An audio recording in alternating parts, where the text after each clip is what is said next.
नमस्कार, जय हिंद साथियों। भारतीय संविधान की अगली कड़ी में आप सभी का स्वागत है। तो साथियों, हम अब आज पढ़ेंगे भारत का जो संविधान है, जिसमें 395 अनुच्छेद हैं, उसमें अलग अलग भाग हैं। 22 भागों के अंदर हमारा संविधान बंटा हुआ है। आज पहले तो हम बेसिक देखेंगे कि भाई किस भाग में कहाँ से कहाँ तक के अनुच्छेद हैं। और इससे पहले कल हमने पढ़ा था भारत का एकीकरण, और एकीकरण में हमने ये पढ़ा था कि किस किस प्रकार से सारे राज्यों को यूनियन टेरिटरी और सबका निर्माण होकर वर्तमान में जो भारत का स्वरूप है 28 राज्य और 8 केंद्र शासित प्रदेश, उनका किस प्रकार से निर्माण हुआ है। तो आप सबको मजा आ रहा होगा। अब हम आगे पढ़ेंगे भारत के संविधान के भाग कौन कौन से हैं। तो ये देखिए, कुछ लोग अब ट्रिक में तो बड़ा मामला क्या रट्टे वाला होता है, तो अपने ज्यादा ट्रिक के चक्कर में ना पड़ के और सीधी सीधी बात करेंगे कि सबसे पहले भारत के संविधान का भाग 1 है, और इस भाग 1 में अनुच्छेद 1 से लेकर 4 तक आएंगे। भाग 1 में अनुच्छेद 1 से लेकर 4 तक आएंगे, और इसके अंदर बताया जाएगा कि राज्य क्षेत्र के बारे में, किस प्रकार से नए राज्य का निर्माण होता है, कैसे किसी भूभाग को हम भारत का भाग बना सकते हैं, कैसे हम किसी भाग को यदि देना हो तो दे सकते हैं, कैसे नाम परिवर्तित कर सकते हैं, कैसे सीमा परिवर्तित कर सकते हैं, वो सभी नियम हम भाग 1 में पढ़ेंगे। तो राज्य के बारे में, संघ के बारे में जो है, वो सारा का सारा अनुच्छेद 1 से लेकर 4 तक में वर्णन है। साथियों, 5 से लेकर 11 तक में नागरिकता संबंधी प्रावधान है कि किस प्रकार से कोई व्यक्ति भारत का नागरिक कहलाएगा, कैसे किसी की नागरिकता समाप्त हो सकती है, कैसे कोई विदेशी व्यक्ति भी भारत की नागरिकता ले सकता है। तो ये सब चीजें नागरिकता के अंतर्गत पढ़ी जाएगी अनुच्छेद 5 से लेकर 11 में। तो ध्यान रखिए, पहला हो गया 1 से लेकर 4 संघ और उसका राज्य क्षेत्र, दूसरा हो गया नागरिकता, और तीसरा है सबसे मेन चीज, जो मेन अनुच्छेद है वो है मूल अधिकार 12 से लेकर 35 तक। 12 से लेकर 35 तक, जिसमें हम 6 मूल अधिकारों के बारे में डिटेल से स्टडी करेंगे। देखिए, जब देश आजाद हुआ तो ठीक है, 1935 का भारत शासन अधिनियम उससे पहले काम कर रहा था, लेकिन भारत के लोगों को अधिकार नहीं थे।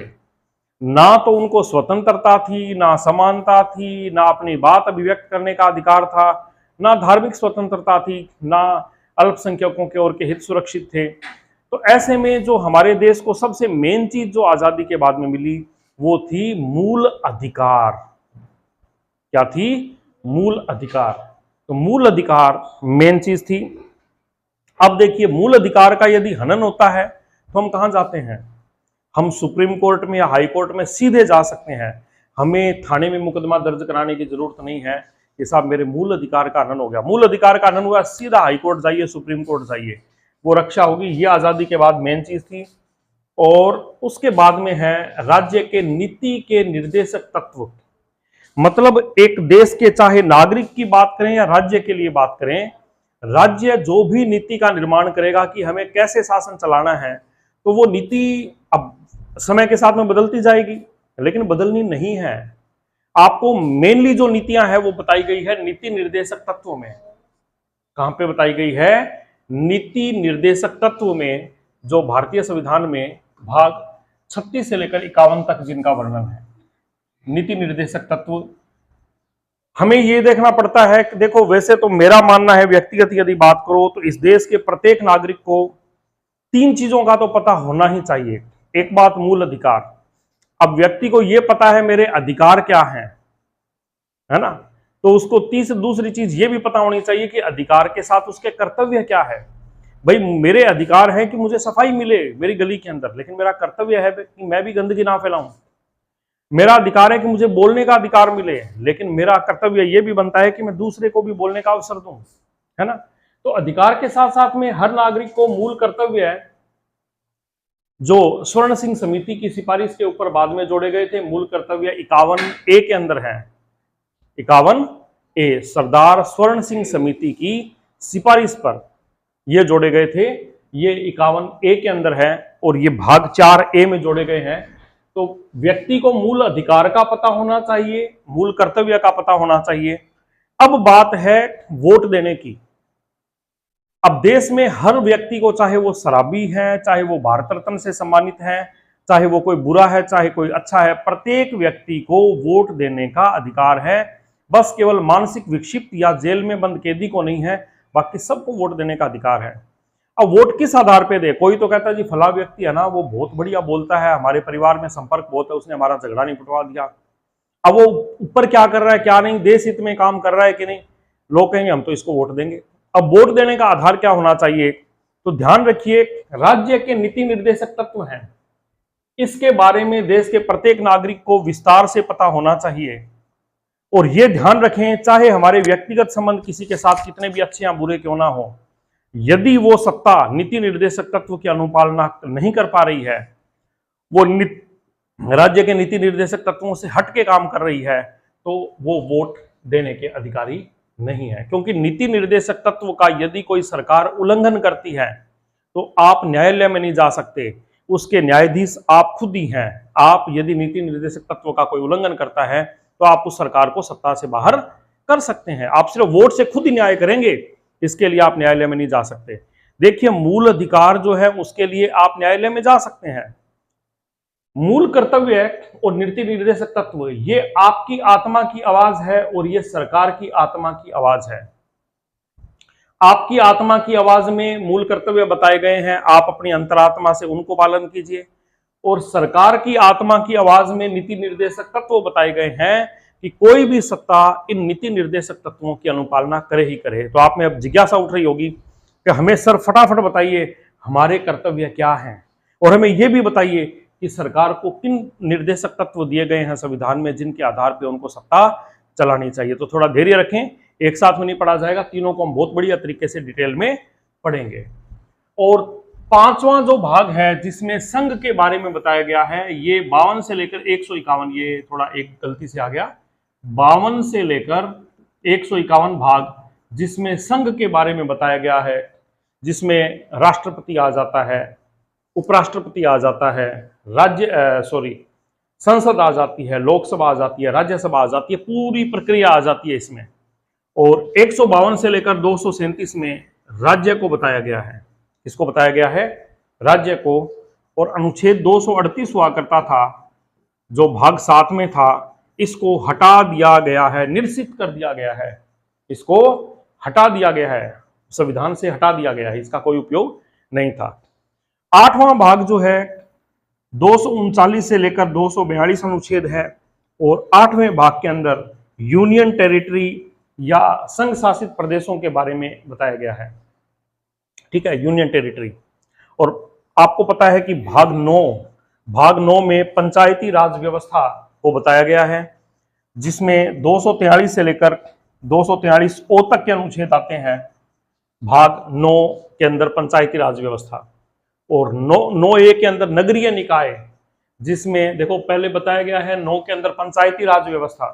पंचायती राज व्यवस्था में आपको बताया गया है ग्राम पंचायत,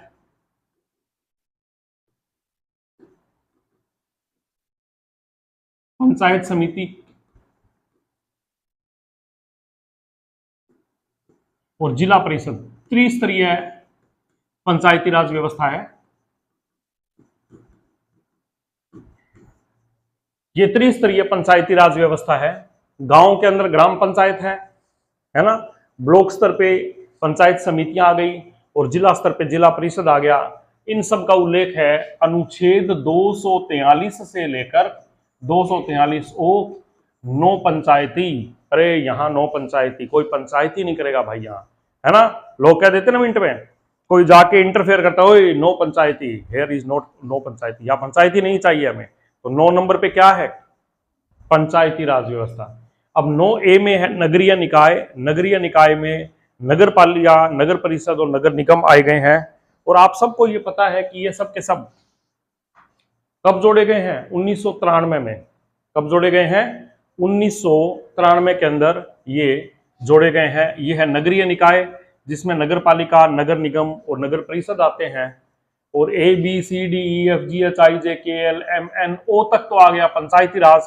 MNO के बाद P से लेकर ZG तक, अरे Z तक तो सुना है, लेकिन Z के आगे भी फिर ABCD शुरू होगी दोबारा।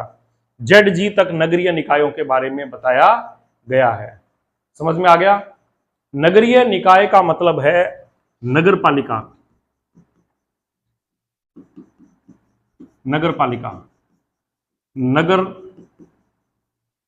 परिषद, नगर निगम। अब आपके एक बात समझ में नहीं आ रही होगी कि भाई ये नो ए नो बी ये सब करने की कहां जरूरत पड़ गई। तो मैं साथियों आपको बताना चाहूंगा कि ये मूल संविधान में ये नहीं थे। मूल संविधान में केवल द्विस्तरीय शासन व्यवस्था थी, जिसमें केंद्र में संसद थी और राज्यों के अंदर विधानमंडल थी, बस द्विस्तरीय थी। अब राज्यों में भाई छोटी से छोटी कड़ी कौन हो गया? विधायक हो गया। अब विधायक जो होता था वो 1 लाख 1.5 लाख की आबादी का प्रतिनिधित्व कर रहा है, सांसद 10 लाख की आबादी का प्रतिनिधित्व कर रहा है। क्या आम जनता उसके पास जाके अपनी शिकायत बोल पाती थी? नहीं। बीच में सांसद है वो तो भाई दिल्ली के चक्कर, संसद की लोकसभा राज्य लोकसभा के अंदर जो है वो जब संसद सत्र चल रहा है तो वो तो समय समय पर समय दिल्ली में देंगे। उसी प्रकार से विधायक हैं, तो विधायक और जनता के बीच में भी दूरियां बढ़ गई, क्योंकि विधायक तो 1 लाख 1.5 लाख लोगों का प्रतिनिधि है, उसको भी समय नहीं है। तो ये देखा गया कि हम जो है सत्ता का विकेंद्रीकरण, इस सत्ता का लाभ जन जन तक, गांव गांव तक पहुंचे, इसके लिए पंचायती राज व्यवस्था, भाई ग्राम स्वराज्य, ग्राम पंचायत, ये गांधी जी की भी अवधारणा थी।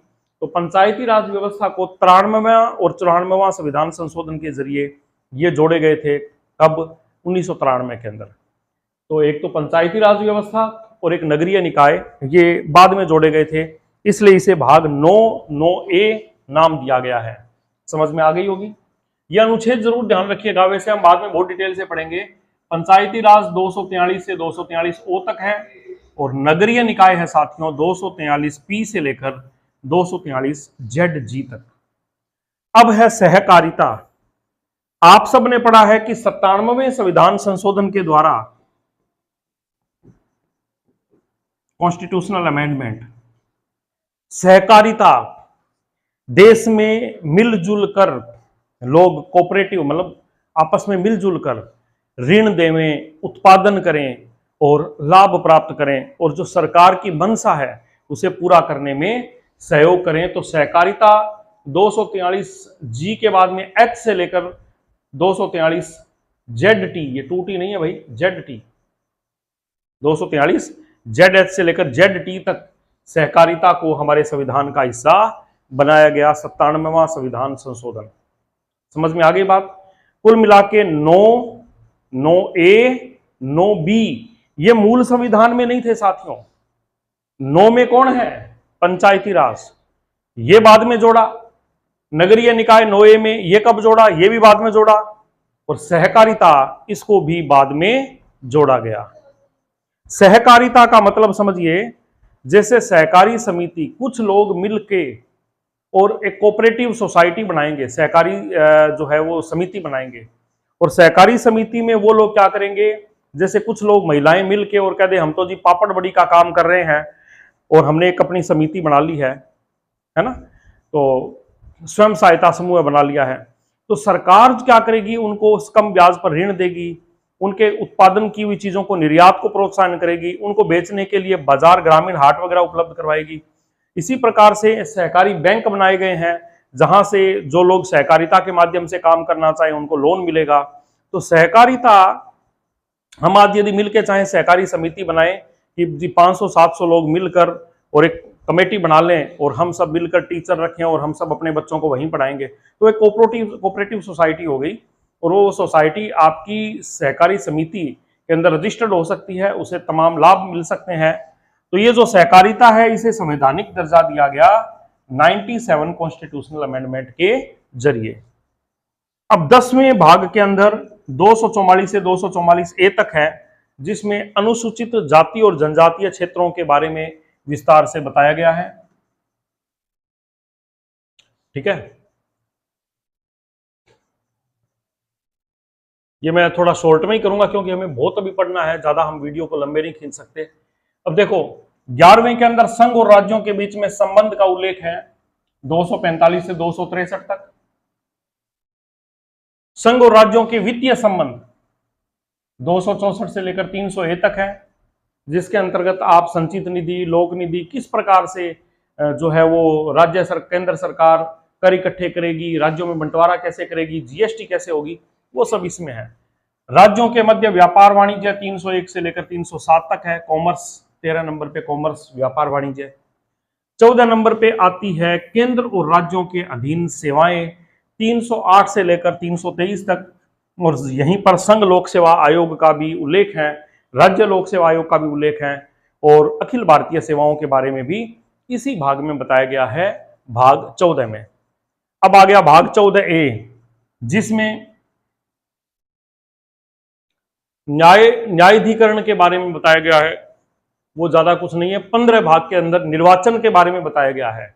निर्वाचन आयोग 324 के अंदर उल्लेखित है। निर्वाचन आयोग किस प्रकार से निर्वाचन आयोग चुनाव करवाएगा, और राज्य निर्वाचन आयोग भी उल्लेखित है कि बताया गया है कि कैसे जो अपने निर्वाचन आयोग है, केंद्रीय निर्वाचन आयोग जो मान लीजिए नई दिल्ली में है, तो वो संसद के सारे चुनाव कराएगा, राष्ट्रपति के कराएगा, उपराष्ट्रपति के कराएगा, राज्य विधानमंडल के चुनाव भी कौन करवाएगा, केंद्रीय निर्वाचन आयोग ही करवाएगा।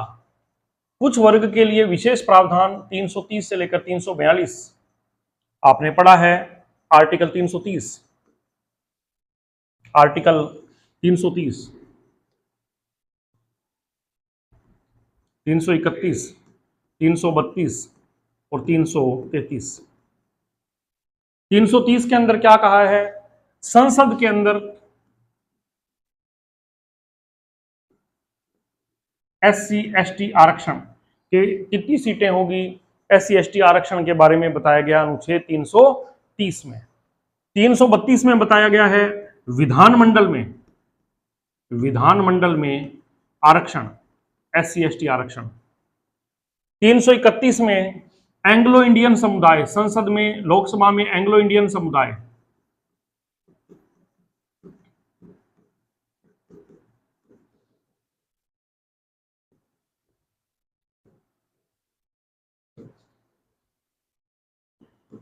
कि 2 सीटें हुआ करती थी, अब थी, आप कहेंगे थी का मतलब क्या हुआ, अब नहीं है क्या, नहीं है अब, क्योंकि इसमें क्या था कि हर 10 साल के बाद में, आपको पता है मूल संविधान में आरक्षण 10 वर्ष के लिए था, बाद में हर 10 साल बाद में क्या है, अभी जैसे 104वें संविधान संशोधन के माध्यम से आरक्षण को 70 से अब 80 वर्ष के लिए बढ़ा दिया गया है, 2029 तक के लिए कर दिया गया है। तो एंग्लो इंडियन की भी हर साल 2-2 सीट बढ़ती थी, 2 सीट जो है वो हर 10 साल बाद में, वही प्रावधान था 2 सीट इनकी रखो। लेकिन 2019 में जब 104वां संशोधन होने लगा, तो मोदी सरकार ने इनके लिए तो आरक्षण को 10 साल के लिए बढ़ा दिया, लेकिन एंग्लो इंडियन के लिए आरक्षण को आगे नहीं बढ़ाया। अब आप सोचेंगे क्यों? क्योंकि संविधान में ये लिखा हुआ था कि यदि इनका पर्याप्त प्रतिनिधित्व नहीं हो तो आप इनके लिए 2 सीटें आरक्षित कर सकते हैं, लेकिन वर्तमान में इनका पर्याप्त प्रतिनिधित्व है, तो सरकार को लगा भाई अब इनके लिए 2 सीटें आरक्षित करने की कोई आवश्यकता नहीं है, तो इसके लिए 2 सीटों को आगे नहीं बढ़ाया गया। 333 में भी विधानमंडल में एंग्लो इंडियन के बारे में, विधानमंडल में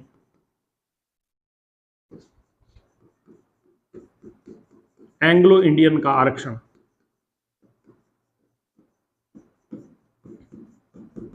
विधानमंडल में भी एंग्लो इंडियन के आरक्षण के बारे में 333 में अब ये भी नहीं है और ये भी नहीं है, ये दोनों हट चुके हैं। तो आप ये कहेंगे कि भाई कुछ वर्ग के लिए विशेष प्रावधान 330 से लेकर 342 तक है। याद कीजिए 338, याद कीजिए 341, याद कीजिए 342, याद कीजिए 342A, बता चुके हैं, नहीं शायद तक नहीं बताया। 338 जो है, 338 के अंदर क्या है, SC ST आयोग। 338A के अंदर क्या है, 338 में SC आयोग, 338 में ST आयोग, और 338A के अंदर जो 102वें संविधान संशोधन के द्वारा OBC आयोग, इसको जोड़ा गया OBC आयोग। दोबारा बता दें, 338 SC आयोग, 338A ST आयोग और 338B OBC आयोग। ओबीसी आयोग मूल संविधान में नहीं था, 102वें संविधान संशोधन के द्वारा जोड़ा गया है। कौन सा? ओबीसी आयोग। क्लियर? इसी प्रकार से मैं आपको और बता दूं थोड़ा सा, इसी प्रकार से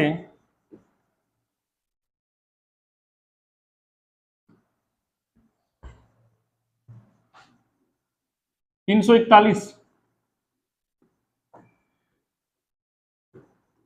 इकतालीस में यह कहा गया है कि राष्ट्रपति अधिसूचना द्वारा किसी भी जाति को, राष्ट्रपति अधिसूचना द्वारा एससी में जाति शामिल कर सकता है।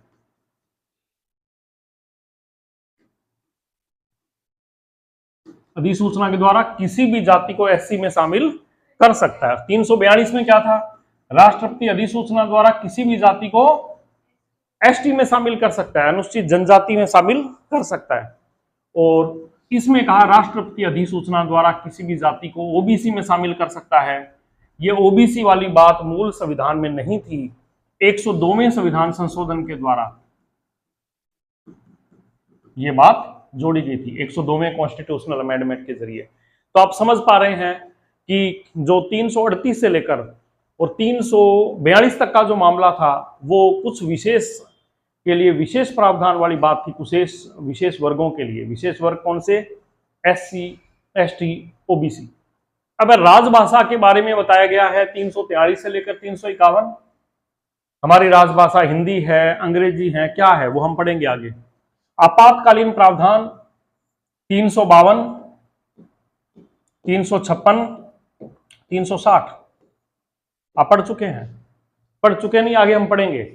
352, 356 और 360 ये तीनों के तीनों आपातकालीन प्रावधान है। प्रकीर्ण ये भी ज्यादा इंपॉर्टेंट नहीं है, 361 से लेकर 67। और संविधान संशोधन 20वें भाग के अंदर है। संविधान संशोधन की प्रक्रिया अनुच्छेद 368 में है। और अस्थायी प्रावधान जब भारत का संविधान लागू हुआ कि टेम्पोरेरी, ये 369 से लेकर 392 तक है। वो आपने पढ़ा ही था जिस टाइम संविधान सभा के अंदर हमने पढ़ा था कि कई अनुच्छेद जो है वो टेम्परेरी थे कि भाई ये बाद में हट जाएंगे। संक्षिप्त नाम और हिंदी अनुवाद ये 393 से लेकर 95 तक है। और इस प्रकार से हमारा संपूर्ण भारतीय संविधान 395 अनुच्छेद में बंटा हुआ है और 22 भागों के अंदर बंटा हुआ है। अब हम डिटेल में एक एक भाग के बारे में चर्चा करेंगे, जिसमें आप कहेंगे सर सब 395 अनुच्छेद आप हमें क्या बनाना चाहते हो, हाईकोर्ट के वकील क्या? अरे हाईकोर्ट के वकील नहीं बनाना चाहते भाई, आपकी हम आरपीएससी के अंदर सिलेक्शन चाहते हैं। अब आरपीएससी जितना गहराई में जा रही है, हम उससे 2 फुट और गहरे जाके बात को सोचेंगे। तो हमारे जो मेन भाग हैं, अब कई कह रहे हैं हम तो फर्स्ट ग्रेड की तैयारी कर रहे हैं, इतना कुछ है ही नहीं। कोई बात नहीं, जो है वो पढ़ लीजिए। जैसे मैं भी राज्य पढ़ाऊंगा 1 से लेकर 4, या नागरिकता पढ़ाऊंगा 6 से लेकर 11। फर्स्ट ग्रेड के नहीं है तो मत पढ़िए। मूल अधिकार तो है, बिल्कुल है, तो मूल अधिकार वाला वीडियो देखिए, उसी के नोट्स पढ़िए, है ना। थोड़े जो पूरा संविधान है उसमें आप लोग अपना सिलेबस हाथ में रखिए। देखिए तैयारी के लिए सबसे मेन चीज क्या चाहिए? आपको चाहिए सिलेबस। वो सिलेबस आपके पास होना चाहिए। तो बाकी तो क्या है तैयारी के लिए, उस पर भी अपने एक बढ़िया वीडियो बनाएंगे कि तैयारी के लिए आज के टाइम में क्या इतनी दुनिया भटक रही है, तैयारी कर रही है, लेकिन डायरेक्शन सही नहीं होने की वजह से सिलेक्शन बहुत कम लोगों के हो पाते हैं और इंसान को अपनी कमजोरी का भी पता नहीं चल पाता। वो तो हम बाद में पढ़ेंगे, लेकिन फिलहाल मैं आपको ये बता दूं कि आपके जो है, जैसे मूल अधिकार तो हर कंपटीशन में है ही है, पढ़ने ही पड़ेंगे। नीति निर्देशक तत्व है ही है, पढ़ने पड़ेंगे। राष्ट्रपति है ही है, प्रधानमंत्री है ही है, राज्यपाल है ही है, मुख्यमंत्री है ही है। तो ये चीजें तो आपको पढ़नी ही पड़ेगी, ठीक है ना। और उनको हम डिटेल से पढ़ेंगे कि घटनाक्रम लेके पढ़ेंगे कि कहां पर क्या लफड़ा हुआ है, किसने क्या किया है, ठीक है। तो आप बने रहिए इसी प्रकार से साथ में। और अपने अभी पढ़ने जा रहे हैं भारत के संविधान का भाग 1। तो जो भाग 1 है, इस भाग 1 में ये बताया है संघ और उसका राज्य क्षेत्र। और मैंने आपको बताया था भाग 1 में अनुच्छेद 1 से लेकर 4 तक है ना। हमारा संविधान का सबसे पहला अनुच्छेद एकदम शॉर्ट में क्या है इंडिया दैट इज भारत। बस इसके अंदर ये बता दिया कि हमारे देश के दो नाम हैं। क्या नाम है? India that is Bharat. India है वही भारत है, मतलब हमारे देश के दो नाम हो गए, एक तो भारत और एक India. I love my India. तो हमारे देश के दो नाम हैं। और फिर ये बात बताई है कि जो भारत है वो क्या है? वो राज्यों का संघ है। राज्यों का संघ है। इसका मतलब बहुत सारे राज्य मिलके भारत को बनाया है। तो इसका मतलब तो वो राज्य कभी कहते हैं जैसे हम बना रहे हैं वैसे अलग हो जाएंगे, नहीं। भारत विनाशी राज्यों का अविनाशी संघ है। विनाशी राज्यों का अविनाशी संघ है। अविनाशी संघ, ठीक है। आज ये अमेरिका जो ट्रंप है वो कह रहा है भारत को कि हम आप पे 50% टैरिफ लगा रहे हैं। अरे कोई पूछे यार, तुम लोगों का भारत तो कभी टूट नहीं सकता, अखंड है, क्योंकि यहां राज्य जरूर विनाशी हैं, राज्य खत्म हो सकते हैं, राज्य नए बन सकते हैं, लेकिन हमारा संघ अविनाशी है, कभी भी खत्म नहीं हो सकता। लेकिन अमेरिका में जो अमेरिका है वो वास्तव में राज्यों के समझौते का परिणाम है। राज्यों ने मिलकर अमेरिका बनाया है। और यह भी संभव है कि जैसे रूस के अंदर हुआ था 1991 में, सोवियत रूस का विघटन हुआ था, ध्यान देना, उसी प्रकार से हो सकता है कभी अमेरिका के राज्य कहें कि ट्रंप साहब हम आपकी नीतियों से सहमत नहीं हैं, हम तो अपने अलग देश बनाएंगे, और बनाना पड़ जाए, उस दिन क्या होगा, है ना। भारत तो क्या है? अविनाशी संघ है। अविनाशी, कभी हमारे संघ का पतन नहीं हो सकता। अमेरिका क्या है? अमेरिका अविनाशी, मतलब विनाशी राज्यों का विनाशी संघ है। वहां के राज्य भी खत्म हो सकते हैं और वहां का संघ भी खत्म हो सकता है। तो साथियों ध्यान रखना, हमारे संविधान में हालांकि संघ का मतलब है फेडरेशन, लेकिन संघ का मतलब क्या है? फेडरेशन। लेकिन हमारे संविधान में कहीं फेडरेशन शब्द का इस्तेमाल ना कह के यूनियन शब्द का इस्तेमाल हुआ है। कैसे? यूनियन शब्द का इस्तेमाल हुआ है, ठीक है। तो इसमें कुछ लोग कहने लगे भाई ये यूनियन और फेडरेशन में थोड़ा सा कंफ्यूजन है, यूनियन और फेडरेशन में थोड़ा सा कंफ्यूजन है। देखो संविधान में कहीं पर भी फेडरल शब्द का इस्तेमाल नहीं किया गया है, जबकि हमारा देश एक फेडरल देश है। हमारी यूनियन शब्द का इस्तेमाल किया है। तो बाबा साहब अम्बेडकर ने इसका स्पष्टीकरण दिया। क्या स्पष्टीकरण दिया बाबा साहब का? देखो काफी बुद्धिमान आदमी थे, हर बात का स्पष्टीकरण दे देते थे। क्या दिया? ये बात कही कि भारत जब शांति काल में फेडरेशन है, शांति काल में फेडरेशन कैसे है? भारत में राज्यों का अस्तित्व है, तो राज्यों से संघ बना है, तो फेडरेशन है ना। लेकिन यदि आपातकाल आ गया तब राज्य वाज्य कुछ नहीं है, सिर्फ और सिर्फ क्या है? सेंटर है। सिर्फ क्या है? सेंटर है। तो आपातकाल में भारत यूनियन की तरह है और शांति काल में फेडरल की तरह है। तो बाबा साहब ने बिल्कुल क्लियर कर दिया कि फेडरल और यूनियन में भाइयों कंफ्यूजन ना रखें। हम मानते हैं कि संविधान में फेडरल शब्द का इस्तेमाल नहीं हुआ, लेकिन वास्तव में भारत राज्यों का संघ है। लेकिन जब कभी भी आपातकाल होगा तब हम यूनियन है। उस वक्त, अब आप कहोगे क्या यूनियन है? अरे उस वक्त राज्यों का अपने निर्णय लेने का, चुनाव करवाने के वो अधिकार नहीं होंगे। कब? आपातकाल में। उस वक्त सिर्फ और सिर्फ यूनियन है, सेंट्रल गवर्नमेंट ही सब कुछ है। तो आप इस बात का विशेष तौर से ध्यान रखिएगा। उनका मानना था कि हमने जानबूझकर फेडरल शब्द का उल्लेख नहीं किया ताकि लोग भारत को अमेरिका की भांति फेडरल ना समझे। अब अमेरिका में क्या है? अमेरिका में तो राज्यों ने समझौता किया, संघ बन गया। राज्यों ने समझौता किया और संघ बन गया। अब वो यदि राज्य कहे हम तो अलग होना चाहते हैं तो अलग हो सकते हैं, लेकिन भारत अमेरिका जैसा फेडरल नहीं है। भारत में ना तो किसी राज्य को अलग होने का अधिकार है, ना ही वो कभी भी कोई अलग निर्णय ले सकते। केवल उनको राज्य सूची के विषय दिए, उन पे आप काम कर सकते हैं। तो अमेरिका की भांति फेडरल ना समझें, क्योंकि अमेरिका में राज्यों ने देश का निर्माण किया है। राज्यों ने देश का निर्माण किया है, जबकि हमारे पहले भारत आजाद हुआ है, हमारा देश है, और देश ने अलग अलग राज्य बनाए हैं प्रशासनिक सुविधा के लिए, ना कि उन लोगों को स्वायत्तता दी है।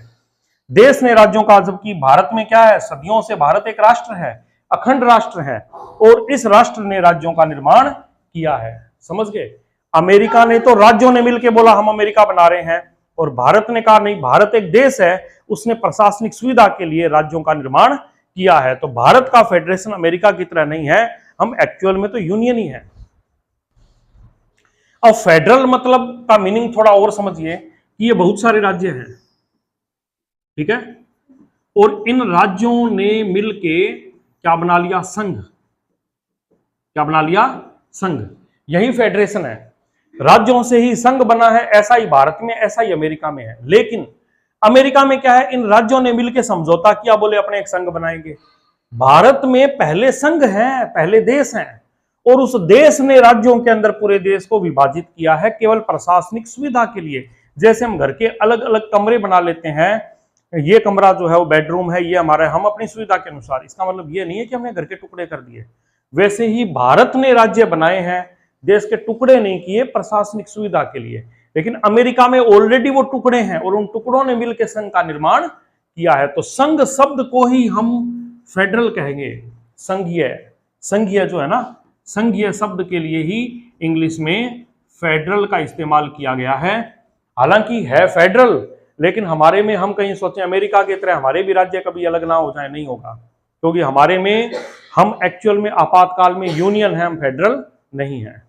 अब अमेरिका का हो सकता है कभी किसी से युद्ध हो जाए, उस वक्त कई राज्य कहे हम तो युद्ध से सहमत नहीं है साहब, हमें अब अमेरिका के साथ में नहीं रहना। लेकिन यदि भारत ने कभी पाकिस्तान से युद्ध हो गया, किसी के साथ भी हो गया, हमारा कोई राज्य कहे नहीं साहब मैं तो साथ नहीं हूं। अरे तुम, किसने पूछा तेरे से तू साथ है कि नहीं है, हैं? तो कोई अलग थोड़ी है, ये राज्य तो भारत का भाग है। केवल हमने स्टेट गवर्नमेंट बनाई है केवल वहां की प्रशासनिक सुविधा के लिए। तो इसलिए यहां की स्टेट को कभी अलग होने या नहीं होने की बात सोचने की भी जरूरत नहीं है। समझ में आई आपके? ये फर्क है बहुत बड़ा। तो ये बात सभी हमारे अनुच्छेद 1 में ही कहा गई है। और देखो, भारत विनाशी राज्यों का, हमारे राज्य विनाशी हो सकते हैं कैसे? आप कहेंगे राज्य विनाशी मतलब? राज्य विनाशी का मतलब हमारे मन में आ गया कि हम तो उत्तर प्रदेश के 2 भाग कर रहे हैं, उत्तर प्रदेश और उत्तराखंड। हम तो जम्मू कश्मीर के 2 भाग कर रहे हैं, जम्मू कश्मीर और लद्दाख। हमारा मन किया हमने मध्य प्रदेश के 2 भाग कर रहे हैं, मध्य प्रदेश और छत्तीसगढ़। हम बिहार के 2 भाग कर रहे हैं, क्या बिहार और झारखंड? कर सकते हैं। हमारा मन किया हम नया राज्य बनाना चाहते हैं, तेलंगाना, बना सकते हैं, हम बना सकते हैं। हमारे राज्य खत्म हो सकते हैं, नए बन सकते हैं। लेकिन हमारा संघ अविनाशी है। कोई कहे भारत का नाम, नहीं साहब, भारत तो भारत ही है, वो जो भूभाग है वो पूरा भारत है। तो हमारा संघ क्या है? अविनाशी है, राज्य विनाशी है। जबकि अमेरिका में राज्य जो है वो खत्म नहीं हो सकते, अविनाशी राज्य है, और परिसंघ है वो कैसा है? विनाशी है। अविनाशी राज्यों का अविनाशी परिसंघ, अविनाशी नहीं कहेंगे इसको, विनाशी ही कहेंगे, क्योंकि वहां का संघ कभी भी खत्म हो सकता है। तो ये थोड़ा मिसप्रिंट है, विनाशी कर दीजिएगा। भारतीय राज्य क्षेत्र में कौन कौन से भूभाग आएंगे? देखिए, भारत राज्य। अब आप कहेंगे भारत राज्य है क्या? भारत तो देश है। अरे हम भारत के लिए राज्य शब्द का इस्तेमाल करेंगे, भारत के लिए राज्य शब्द का इस्तेमाल। भारत राज्य है, देश भी है, राज्य शब्द भी हम उसके लिए इस्तेमाल कर सकते हैं। इसमें जितने भी अंडर में राज्य आते हैं वो सभी भारत के अंतर्गत आएंगे। भारतीय राज्य में कौन कौन आएंगे? जितने भी राज्य हैं, राजस्थान, उत्तर प्रदेश, मध्य प्रदेश, छत्तीसगढ़, सभी। केंद्र शासित प्रदेश, ये सभी के सभी भी भारत के अंदर शामिल हैं। और अन्य अधिग्रहित क्षेत्र, मान लीजिए हमने दादर, नगर हवेली, पुदुचेरी वगैरह जो भी बाहर से अधिग्रहित किए हैं वो भी भारत के भाग होंगे। आप कहेंगे ये तो है ही, ये लिखने की कहां जरूरत पड़ गई? इसलिए जरूरत पड़ गई, जब संविधान बना था तब तो नहीं थे ना वो, तब तो सिक्किम भारत का भाग नहीं था, तब तो दादर, नगर हवेली, पुदुचेरी जो 1954-1961 में भारत का भाग बने हैं, पहले तो नहीं थे। तो ये बताएंगे कि हम जो जो अधिग्रहित करेंगे, हम जो जो अधिग्रहित करेंगे वो सभी के सभी भी भारत के भाग होंगे।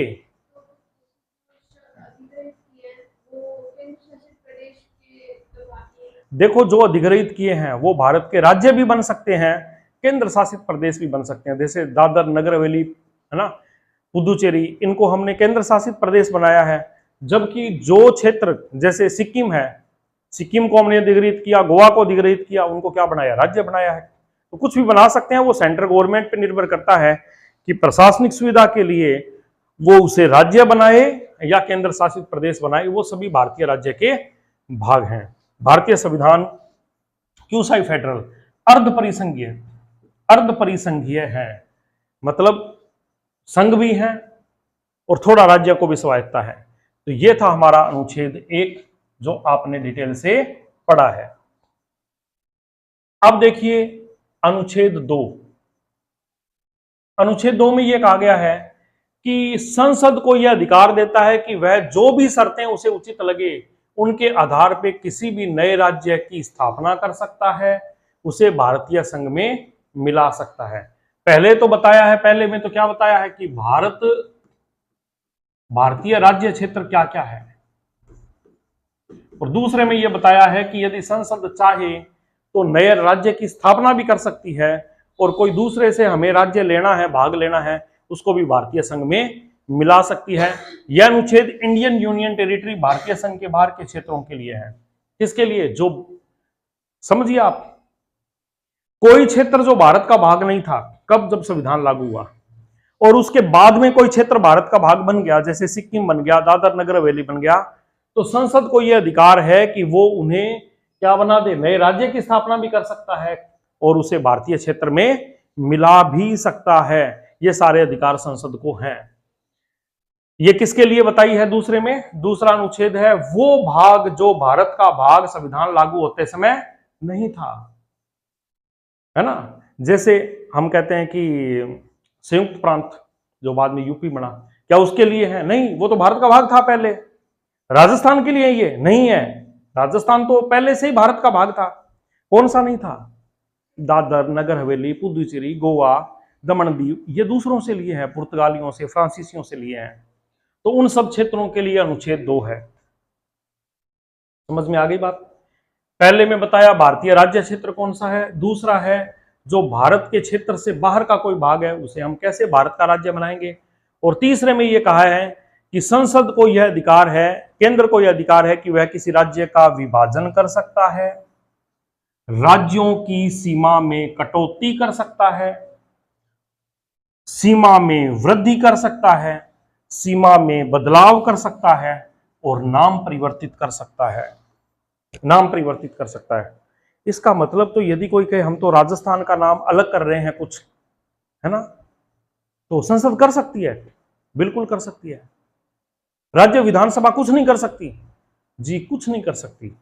राष्ट्रपति केवल एक बार वहां के राज्य विधानमंडल से पूछता है, क्या पूछता है, और यदि वो मना कर दे तो कुछ नहीं हो सकता। मना कर दे तो कर दे, केंद्र सरकार बोले तुम्हारे मना करने से क्या होता है, हमने तो ये कहा था तुम खुश हो या नहीं, तुम्हें तो ये बताना है हम खुश हैं, तुम्हें नहीं वाली बात यदि कहनी नहीं है, कहोगे तो कोई मतलब भी नहीं, क्योंकि हमें नाम बदलना, हम तो बदलेंगे। अब कोई कहे कि हम तो साहब तेलंगाना ओडिशा का नाम बदल रहे हैं, राजस्थान का नाम हम कुछ और कर रहे हैं, मध्य प्रदेश का नाम हम कुछ और कर रहे हैं, और यहाँ का विधानमंडल के सारे सदस्य चीख चीख के कहें नाम मत बदलो, और केंद्र सरकार ने कह दिया, संसद में विधेयक पारित कर दिया, हम तो नाम बदलेंगे, तो नाम बदला जाएगा। केवल उनकी राय मानी गई है कि भाई केवल एक नैतिकता के दृष्टिकोण से पूछा गया है कि आप सहमत हैं क्या। वास्तव में क्या होता है कि केंद्र सरकार जल्दी से नाम बदलना नहीं चाहती, फिर भी राज्य सरकार यदि कहें कि साहब हमारी भाषाई संस्कृति के हिसाब से नाम गलती से पहले ये हो गया था, अब आप नाम हमारा बदल दीजिए, है ना। जैसे उड़ीसा का नाम ओडिशा कर दिया, उड़ीसा का नाम क्या कर दिया, ओडिशा कर दिया, तो नाम बदला है, तो वहां की राज्य विधानमंडल ने, जो वहां की विधानसभा थी, विधानमंडल जो था, उन्होंने विधेयक पारित करके किसको भेजा, राष्ट्रपति के पास में, राष्ट्रपति ने सरकार को दिया, और केंद्र सरकार वो संसद में लेके और नाम बदला। आई बात समझ में? उसमें यह अनिवार्य नहीं है कि विधानमंडल कहे तभी बदले, केंद्र सरकार के मन में आ गया नाम बदलना है तो वो बदल सकते हैं, ठीक है। तो भाग 3 में कोई भी राज्य का विभाजन कर सकते हैं, जैसे जम्मू कश्मीर का कर दिया, उत्तर प्रदेश का कर दिया, मध्य प्रदेश का कर दिया, तो कर सकते हैं। सीमा में बदलाव कर सकते हैं, सीमा कम कर सकते हैं, सीमा ज्यादा कर सकते हैं, नाम भी बदल सकते हैं। यह सभी पावर है अनुच्छेद 3 के अंतर्गत केंद्र सरकार को। जैसे क्या क्या काम कर सकते हैं, नए राज्य का गठन, सर्वप्रथम इस आशय का प्रस्ताव प्रभावित होने वाले राज्य के पास भेजता है कौन, राष्ट्रपति। अब केंद्र सरकार कह रही है कि साहब हम तो राजस्थान का नाम राजपूताना करना चाहते हैं, या हम तो राजस्थान का नाम कोई भी XYZ कुछ भी अलग नाम करना चाहते हैं, मरु प्रदेश करना चाहते हैं, तो सबसे पहले केंद्र सरकार जो है वो प्रभावित होने वाले राज्य के संबंध में अवगत कराएगी राष्ट्रपति को, और राष्ट्रपति इसका प्रस्ताव प्रभावित होने वाले राज्य के पास है, वो पास भेजता है। राज्यों के विधानमंडल इस पे विचार करते हैं। राष्ट्रपति प्रस्ताव को वापस लौटने के समय सीमा निर्धारित कर सकता है कि भाई साहब हम आपके प्रदेश का नाम मरु प्रदेश कर रहे हैं, आप 15 दिन के अंदर अंदर जवाब दीजिए। अब 15 दिनों में वो जवाब उनको देना है। राष्ट्रपति इस समय सीमा में बदलाव कर सकता है, हो सकता है वो कहे नहीं 15 दिन में नहीं, हम तो 20 दिन में। राष्ट्रपति कहे चलो तुम 20 दिन में दे दो यार। राज्य विधानमंडल की राय से प्रस्ताव पर कोई प्रभाव नहीं पड़ता। राज्य विधानमंडल में कह दिया हम नाम बदलना नहीं चाहते, तो राष्ट्रपति केवल इतना ही है, केंद्र सरकार को कहेगा कि देखो यार वहां के जो सत्ता है ना वो नाम बदलना नहीं चाहती, थोड़ा और सोच लीजिए, बस और सोच लीजिए। और मोदी जी ने कह दिया नहीं कोई नहीं सोचना, मेरे को तो नाम बदलना है, तो बदला जाएगा भाई नाम। राज्य सरकार के हम झंडे लेके आ जाएंगे, आ जाओ, नाम बदला जाएगा, क्योंकि इसकी पावर किसके पास है? केंद्र सरकार के पास में है। तो केवल नैतिकता के तौर पर राष्ट्रपति पूछते हैं, बाकी कोई मतलब नहीं है, उनकी राय का कोई महत्व भी नहीं है। नए राज्य के गठन से संबंधित विधेयक राष्ट्रपति की पूर्वानुमति से पेश किया जाता है। अब नया राज्य है उसका गठन हो रहा है, तो राष्ट्रपति से अनुमति ली जाएगी कि हम नए फला राज्य का गठन कर रहे हैं, तेलंगाना का गठन कर रहे हैं, हम उत्तराखंड का कर रहे हैं, ठीक है। राष्ट्रपति अनुमति देगा, अनुमति तो देनी ही पड़ेगी, क्योंकि भाई राष्ट्रपति तो हर काम ही, उसके पास विवेकाधीन शक्तियां तो मुट्ठी भर भी नहीं है, बाकी तो सब कुछ मंत्रिमंडल की अनुशंसा पे ही करेगा। यह विधेयक किसी भी सदन में पेश किया जा सकता है। आप किसी राज्य का नाम बदल रहे हैं तो आप उसका प्रस्ताव चाहे लोकसभा में पेश कीजिए चाहे राज्यसभा में, लेकिन राष्ट्रपति की अनुमति पहले होनी जरूरी है। कल को कोई राष्ट्रपति आ जाए, जैसे KR नारायणन साहब जो थे, उन्होंने अपनी शक्ति का उपयोग सबसे बढ़िया तरीके से उन्होंने किया है कि राष्ट्रपति भी कोई चीज होती है, वो हम बाद में चर्चा करेंगे। KR नारायणन साहब की तरह कोई आ जाए और वो ये कह दे कि नहीं भैया हम तो अनुमति नहीं देते, बोले हम आपके खिलाफ महाभियोग ले आएंगे, बोले ले आइए। KR नारायणन राष्ट्रपति थे जिन्होंने एक बार मंत्रिमंडल की सिफारिशों को वापस विचार के लिए लौटा दिया था। तो ये हम आगे पढ़ेंगे डिटेल से। तो इस प्रकार के कई बार राष्ट्रपति भी होते हैं जो कह देते हैं नहीं साहब हमें ये चीज उचित नहीं लगी। अच्छा, अपने अब्दुल कलाम साहब थे, वो भी काफी ज्यादा आपने कह सकते हैं स्वाभिमानी इंसान थे, वो भी किसी गलत मुद्दे को गलत कह सकते थे। तो ऐसे में यदि कोई कह दे राष्ट्रपति कि भाई मैं तो अनुमति नहीं देता, तो आप राष्ट्रपति को भी भले ही हटाइए, उसको आप पेश नहीं कर सकते। अब राष्ट्रपति की अनुमति से पेश किया, पेश कोई भी सदन में कीजिए, दोनों सदन में लोकसभा ने उस प्रस्ताव को पारित कर दिया और वो प्रस्ताव गया राज्यसभा में, राज्यसभा ने उसको पारित नहीं किया, क्योंकि हो सकता है राज्यसभा में सत्ताधारी दल जो है उसके सदस्य पूरे नहीं थे। लोकसभा में पारित हो गया, राज्यसभा में पारित नहीं हुआ। अब यदि कोई साधारण विधेयक हो तो राष्ट्रपति इसके लिए संयुक्त बैठक आर्टिकल 108 के तहत बोले ऐसे हैं कि ये कह रहे हैं ये काम करो, ये कह रहे हैं मत करो, आपके बीच में गतिरोध है, आप सभी बैठ जाइए और संयुक्त बैठक बुलाइए। सामान्य विधेयक में होता है, ये राज्य बनाने वाले में संयुक्त बैठक का कोई प्रस्ताव, कोई भी इसके अंदर संयुक्त बैठक बुलाने का अपने कहीं प्रावधान नहीं है। यदि कोई एक सदन भी इसमें असहमत है तो संयुक्त बैठक नहीं बुलाई जा सकती, संयुक्त बैठक नहीं बुलाई जा सकती। तो नए राज्य के गठन में संयुक्त बैठक का कोई प्रावधान नहीं है। और आपको पता है संविधान संशोधन विधेयक में भी संयुक्त बैठक का कोई प्रावधान नहीं है। साधारण विधेयक हो, कोई जैसे छोटा मोटा कोई लोक डाक विधेयक है, कोई तार विधेयक है, कोई और कोई छोटा मोटा शिक्षा से संबंधित है, उसमें संयुक्त बैठक, साधारण विधेयक में संयुक्त बैठक बुलाई जा सकती है। मान लीजिए किसी प्रस्ताव पर लोकसभा सहमत हो गई, वही प्रस्ताव बाद में राज्यसभा में गया, राज्यसभा सहमत नहीं हुई, या हो सकता है वो विधेयक राज्यसभा में पेश किया, राज्यसभा ने पारित कर दिया, यहां से पारित विधेयक लोकसभा में आया, लोकसभा ने पारित नहीं किया, तो राष्ट्रपति संयुक्त बैठक का प्रावधान कर सकता है। संयुक्त बैठक है, सत्र नहीं है, जॉइंट मीटिंग, संयुक्त बैठक। कई कंफ्यूज हो जाते हैं कि सर अभी तो आप कह रहे हो नए राज्य, अरे नए राज्य में संयुक्त बैठक नहीं होती, नए राज्य बनाने में संयुक्त बैठक नहीं होती, मामला खत्म। एक राज्य, एक सदन सहमत है, दूसरा सहमत नहीं है, तो वहीं पे प्रस्ताव खत्म, ठीक है। मैं साधारण विधेयक की बात कर रहा हूं, तो सर अभी क्यों चर्चा कर रहे हैं? इसलिए कर रहा हूं कि बार बार चर्चा की हुई बात याद रह जाती है। 108 में संयुक्त बैठक का प्रावधान है, राष्ट्रपति कहेगा तुम लोगों में गतिरोध है, इकट्ठे बैठ जाइए, और निर्णय कीजिए। तो इकट्ठे बैठेंगे तो लोकसभा के तो कितने होंगे, 545 सदस्य। राज्यसभा के कितने होंगे, 245 सदस्य। इसके 245 मान लीजिए, 243 मान लीजिए। ज्यादा कौन है, लोकसभा। ज्यादा कौन है, लोकसभा। जब लोकसभा के ज्यादा हैं तो देखिए 243 और 245 कितने हो गए, 788। अब राष्ट्रपति महोदय कह रहे हैं कि अब आप बैठक करवाइए। बैठक की अध्यक्षता कौन करेगा, राष्ट्रपति करेगा? नहीं, लोकसभा अध्यक्ष करेगा। कौन करेगा? संयुक्त बैठक की अध्यक्षता लोकसभा का अध्यक्ष ही संयुक्त बैठक की अध्यक्षता करता है। ठीक है, राष्ट्रपति तो केवल कार्य संचालन के नियम बना देगा। भाई आपको इस प्रकार से जो वो नियम हम बना रहे हैं 118 के तहत, इस के तहत जो है वो नियम, और इनको बिठाएगा लोकसभा अध्यक्ष और राज्यसभा अध्यक्ष को बिठा के नियम बनाएगा 118 के तहत। मीटिंग कौन सी है, 108 के तहत। लोकसभा का अध्यक्ष उसकी अध्यक्षता करता है और बोलते हैं बताइए प्रस्ताव के पक्ष में कौन कौन है। तो कॉमन सी बात है, सदस्य तो इसके ज्यादा है ना, तो ज्यादातर संयुक्त बैठक में ये लोकसभा वाले जीत जाते हैं और वो प्रस्ताव पारित हुआ माना जाता है। लेकिन नए राज्य के गठन में इस प्रकार का सिस्टम नहीं है।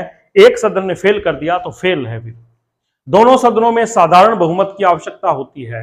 मैंने कहा प्रस्ताव पारित होना चाहिए, तो पारित का मतलब क्या हुआ, पारित का मतलब है साधारण बहुमत। साधारण बहुमत का मतलब है कि उपस्थित और मतदान करने वालों के बहुमत। बहुमत का मतलब जैसे 543 सदस्य है या 542 मान लीजिए, तो कितने होंगे, 271 बहुमत हो गया, 271 का बहुमत हो गया। या 543 है, 272 का बहुमत है। तो 272 सदस्यों से एक ज्यादा या 272 प्लस एक ने कह दिया कि नहीं ये प्रस्ताव के पक्ष में है, तो प्रस्ताव पारित माना जाएगा। ये है साधारण बहुमत। ये क्या है, साधारण बहुमत। राष्ट्रपति इसे पुनर्विचार के लिए नहीं लौटा सकते, क्योंकि दोनों सदन ने पारित कर दिया कि राज्य का नाम बदल रहे हैं। फिर राष्ट्रपति के पास में गया वो विधेयक, राष्ट्रपति कहे एक बार और विचार कर लीजिए। तो देखिए राष्ट्रपति की नैतिकता पे ही प्रश्न आ जाएगा, योग्यता पे कि भाई साहब जब ये विधेयक पेश किया था, किससे पूछ के पेश किया था, आपसे। आपने ही तो कहा था ठीक है मेरी अनुमति है, और अब आप कह रहे हो कि एक बार और विचार कर लीजिए। क्यों, आपको आपत्ति है तो शुरू में क्या देते ना, ये इतना पंगा करते ही नहीं हम। इसलिए इसमें राष्ट्रपति को पुनर्विचार का जो प्रावधान नहीं किया गया कि भाई साहब आपसे पूछ के ये विधेयक पेश हुआ था, अब आप वापस लौटाने वाली तो बात कर ही नहीं सकते, चुपचाप इस पे साइन कीजिए और नए राज्य का गठन होगा, नए राज्य का नाम बदलेगा। तो देखिए जो अनुच्छेद 1 था उसकी दोबारा से चर्चा कर लेते हैं। अनुच्छेद 1 में क्या बात कही थी कि भारतीय संघ में कौन कौन से चीजें आएगी, सभी राज्य, केंद्र शासित प्रदेश और अधिग्रहित क्षेत्र। अनुच्छेद 2 में यह कहा है कि जो भाग भारत का भाग नहीं है उसे अधिग्रहित करने के बाद में संसद को यह अधिकार है कि भारत की सीमा से बाहर वाला भाग यदि हम लेते हैं तो हम नया राज्य बना सकते हैं, नाम बदल सकते हैं और उसे हम यूनियन टेरिटरी भी बना सकते हैं। तीसरे में यह बात कही है कि संसद को अधिकार है कि जो राज्य बने हुए हैं उनका भी नाम बदल सकते हैं, सीमा बदल सकते हैं, नया राज्य बना सकते हैं, पुराना राज्य तोड़ सकते हैं, दो राज्यों को मिला सकते हैं, सब कुछ संसद को अधिकार है। तो ये हमारे हो गए अनुच्छेद 3 तक। अब है अनुच्छेद 4। ठीक है, अब देखिए नए राज्यों का निर्माण। कल हमने पढ़ा था कि सिक्किम नया राज्य बन गया, हरियाणा बन गया, है ना, गुजरात बन गया। क्या हमने ये तो पढ़ लिया कि 14 राज्य थे, 15वां ये बना, 16वां ये बना, 17वां ये बना, 18वां ये बना। क्या हमने उसके आगे ये पढ़ा था संविधान संशोधन से बना? कौन से संविधान संशोधन से बना, ये तो नहीं पढ़ा ना, क्योंकि नए राज्यों के निर्माण में संविधान संशोधन की आवश्यकता ही नहीं है। नए राज्यों के निर्माण में केवल और केवल विधेयक पारित करना है, राष्ट्रपति के साइन करवाने हैं, बाकी कहीं पर भी आपको संविधान संशोधन की आवश्यकता नहीं है। मतलब आर्टिकल 1 और 4 में जो भी परिवर्तन होंगे, आप यदि कोई भी भाग को अधिग्रहित कर रहे हैं, राज्य का निर्माण कर रहे हैं, तो उसके लिए संविधान संशोधन की आवश्यकता नहीं है। संविधान संशोधन की आवश्यकता नहीं है।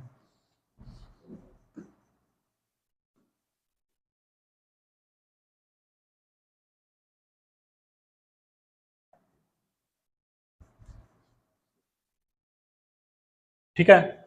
बेरूबाड़ी वाद हुआ था 1960 में, जिसमें अंतर्राष्ट्रीय न्यायालय के अंदर मामला चल रहा था। बेरूबाड़ी जिसको अपने कहते हैं 3 बीघा गलियारा, ये असल में पश्चिम बंगाल का भाग था, जो अपने कहें वर्तमान बांग्लादेश या उस वक्त का पूर्वी पाकिस्तान। देखिए भारत का जो ये वाले है ना 7 स्टेट, इसमें यहाँ पे बांग्लादेश है, जो पहले पूर्वी पाकिस्तान होता था। 1971 में आपको पता ही है कि बांग्लादेश मुक्ति संग्राम में भारतीय सेना गई और इस बांग्लादेश को अलग करवा दिया। तो एक बेरूबाड़ी क्षेत्र था, वो इस पूर्वी पाकिस्तान का भाग था। पाकिस्तान इस मुद्दे को लेकर चला गया था अंतर्राष्ट्रीय न्यायालय, और वहां पे जाके और बेरूबाड़ी वाद जो था उसको पाकिस्तान को या पूर्वी पाकिस्तान या वर्तमान बांग्लादेश को देने का आदेश हुआ था। अब ये था कि क्या इसे हम दूसरे देश को दे रहे हैं तो क्या हम इसको सीधा दे सकते हैं? भाई पहले तो लिखा है नए राज्य के गठन में संविधान संशोधन की आवश्यकता नहीं है, नाम में संविधान संशोधन की आवश्यकता नहीं है, लेकिन यहां तो हम क्षेत्र दे रहे हैं दूसरे को, क्या इसमें संविधान संशोधन चाहिए? देखिए क्या होगा।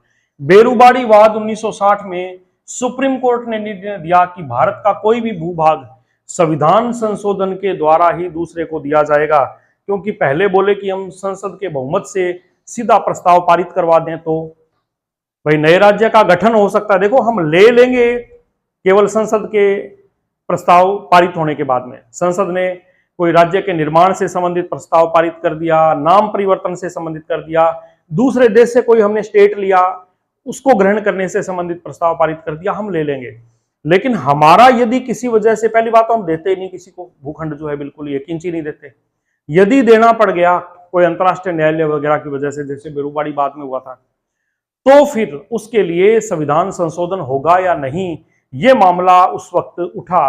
तो सुप्रीम कोर्ट में ये मामला गया, जब सीधा दे रहे थे नेहरू जी थे प्रधानमंत्री, तब सुप्रीम कोर्ट ने निर्णय दिया कि कोई भी भूभाग यदि भारत का संविधान संशोधन के द्वारा ही किसी अन्य देश को दिया जा सकता है। समझ में आ गई बात? हम नया राज्य बनाएं, हम दूसरे का भूभाग लें, हमें संविधान संशोधन की आवश्यकता नहीं है। केवल संसद के अंदर विधेयक आएगा, वो पारित होगा और हम नए राज्य का निर्माण कर देंगे। लेकिन यदि हमें 1 इंच टुकड़ा भी किसी को देना है तो भाई साहब संविधान संशोधन ही होगा। ये बेरूबाड़ी वाद में निर्णय आ गया। इसको हम 3 बीघा गलियारा कहते हैं या बेरूबाड़ी क्षेत्र कहते हैं। ये उस वक्त भारत में प्रधानमंत्री नेहरू जी के समय में दिया गया था। 9th कॉन्स्टिट्यूशनल अमेंडमेंट में बेरूबाड़ी नामक जगह पाकिस्तान को दी गई थी। 1969 में सुप्रीम कोर्ट ने निर्णय दिया कि सामान्य सीमा विवाद को हल करने के लिए भी कोई भी कॉन्स्टिट्यूशनल अमेंडमेंट की आवश्यकता नहीं है। मंत्रिमंडल के निर्णय से सीमा विवाद को हल किया जा सकता है, लेकिन इससे भारतीय भूभाग में कमी नहीं होनी चाहिए। जैसे हमारा किसी देश के साथ में, पाकिस्तान के साथ में झमेला चल रहा है, ठीक है, पीओके को लेकर, और वैसे तो हमारा ही है वो पीओके, वैसे क्या है ही हमारा। अब मान लो पाकिस्तान राजी हो गया, बोले हम पीओके भी दे रहे हैं और साथ में बलूचिस्तान भी हम दे रहे हैं, ठीक है, उसके लिए संविधान संशोधन की कोई आवश्यकता नहीं है। मंत्रिमंडल ने मिलकर निर्णय कर लिया कि हम ले लेंगे, कोई नहीं, पाकिस्तान गिफ्ट दे रहा है हम ले लेंगे, तो हम ले लेंगे, ठीक है। लेकिन यदि किसी वजह से हमें 1 इंच जमीन देनी पड़ गई तो हमें क्या करना है? संविधान संशोधन करना है। जैसे आप सबको पता है कि अभी 100वां संविधान संशोधन हुआ था। 100वां संविधान संशोधन 2015 में हुआ था। 100वां कॉन्स्टिट्यूशनल अमेंडमेंट 2015 में भारत और बांग्लादेश के बीच में कुछ एनक्लेव को लेकर, एनक्लेव छोटे छोटे गांव थे, उनको लेकर विवाद था। क्या विवाद था? कुछ ऐसे क्षेत्र थे जो भारत के भूभाग से घिरे हुए थे लेकिन वो बांग्लादेश के माने जा रहे थे, और कुछ भूभाग ऐसे थे जो भारत के थे, बांग्लादेश के से घिरे हुए थे। नहीं आया समझ में?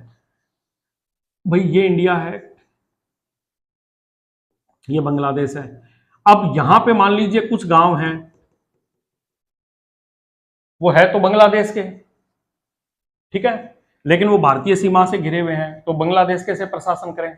और बांग्लादेश में कुछ गांव हैं जो है तो भारत के लेकिन किससे घिरे हुए हैं? बांग्लादेश के भूभाग से। तो दोनों ने क्या किया? कुछ गांवों का आदान प्रदान किया। बोले ठीक है, तुम्हारे पास है वो तुम्हारे, हम इतने दे रहे हैं, हमारे पास है वो हमारे।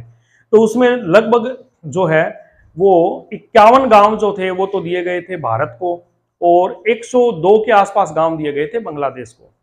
ठीक है, तो वो जो हमारी सीमा में कटौती हुई है, हमारी सीमा में कटौती हुई है, तो वहां पर संविधान संशोधन की आवश्यकता पड़ी और 100वें संविधान संशोधन के द्वारा बांग्लादेश के साथ में मिलकर एनक्लेव यानी छोटे छोटे गांवों का आदान प्रदान हुआ था। यदि हमारे को यह होता कि 100 गांव हमें मिल रहे हैं, हमें 50 ही देने पड़ते, भाग हमें कम देना पड़ता, तो भारतीय सीमा बढ़ रही थी। ऐसी स्थिति में हमें संविधान संशोधन की आवश्यकता नहीं पड़ती। तो 1969 में सुप्रीम कोर्ट ने यह निर्णय दे दिया कि यदि हम किसी देश के साथ में सीमा विवाद को हल कर रहे हैं और हमें कोई थोड़ा बहुत देना पड़ रहा है, कुछ लेना पड़ रहा है, यदि हमारी भौगोलिक सीमा बढ़ रही है तब तो हमें संविधान संशोधन की कोई आवश्यकता नहीं है। ज्यादा ले रहे हैं, थोड़ा दे रहे हैं, तब तो हमें कोई संविधान संशोधन की आवश्यकता। लेकिन यदि भारतीय सीमा में कटौती हो रही है तब संविधान संशोधन करना पड़ेगा।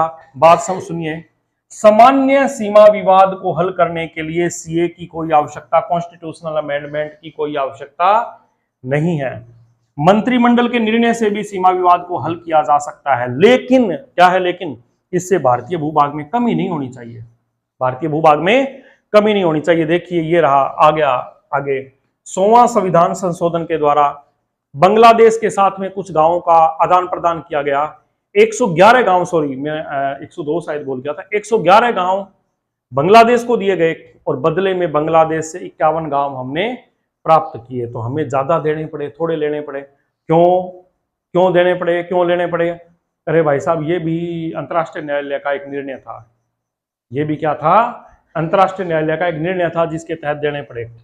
तो ऐसी स्थिति में भारतीय भूभाग में हमने ज्यादा देने पड़ गए, तो यहां पर हमें कॉन्स्टिट्यूशनल अमेंडमेंट करना पड़ा। और यह संविधान संशोधन कौन सा था? 100वां। कौन सा था? 100वां। याद रखना, 99वां संविधान संशोधन जो था वो था न्यायिक नियुक्ति आयोग का। 2 संविधान संशोधन अभी याद करवा देता हूं, देख लो। 99वां शतक नहीं हुआ ना, पूरा अधूरा रह गया ना। इसमें तो क्या हुआ था, न्यायिक नियुक्ति आयोग था। जब शतक पूरा नहीं हुआ तो ये विधेयक भी पूरा नहीं हुआ, और आपको पता है ये पूरा का पूरा निरस्त हो गया था, है ना। तो याद रखना, ये 99वां था, जो 100 पूरे नहीं कर पाया तो ये विधेयक भी पूरा नहीं हो पाया, ये फेल हो गया। और बांग्लादेश को हमने 100 रुपए का शगुन दे दिया, 100 रुपए का शगुन दे दिया। 100वां संविधान संशोधन, हमने उनको गांव दे दिए 111 और 51 गांव उनसे ले लिए। 100 रुपए का शगुन किसको दिया? बांग्लादेश को। तो ये 100वां संविधान संशोधन, ये 99वां, भाई ये याद रखना, रख लेंगे। तो इस प्रकार से हमने भारत के राज्यों के बारे में पढ़ा है, किस प्रकार से 1 से लेकर 4 में नए राज्यों का निर्माण होता है, किसी भूभाग को ग्रहण करते हैं, कैसे हम दे सकते हैं, सीमा बदल सकते हैं। साथियों, इसी प्रकार से आप सहयोग बनाए रखिए। थोड़ा सा देखो, पढ़ाई है तो पढ़ाई को तो अपने बोरिंग मानते ही हैं, लेकिन ये आपके सपने पूरे करने वाली पढ़ाई है, इसलिए इंटरेस्ट लीजिए। पढ़ाई, मैं कई बार एक शब्द कहता हूं, लिख ही देता हूं, है ना। ये स्लोगन आपको मैं लिख देता हूं, इस बात को आप गांठ बांध लीजिए।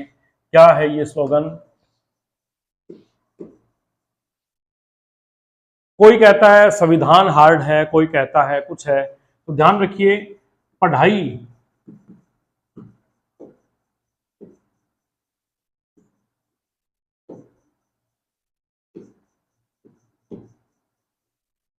उतनी ही आसान है जितना पढ़ाई का कारण बड़ा है। इस लाइन को आप गांठ बांध लो।